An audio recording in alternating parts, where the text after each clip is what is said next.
Welcome, in front of me I have Nokia 5.4 and today I will show you how you can remove tempered glass from the screen of this smartphone. So at the first, let's start to focus on the edges, and I can recommend you to start from the upper section of the screen, and let's put our fingernail under the screen protector. So do it like that, and as you can see the air comes under protector. So let's make it another time, and then move your fingernail to the left corner and then lift it like that. Do it slowly, don't break glass, and as you can see it was removed.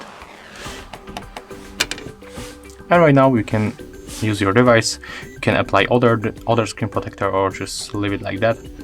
Thank you for watching, leave thumbs ups, comments and subscribe to our channel.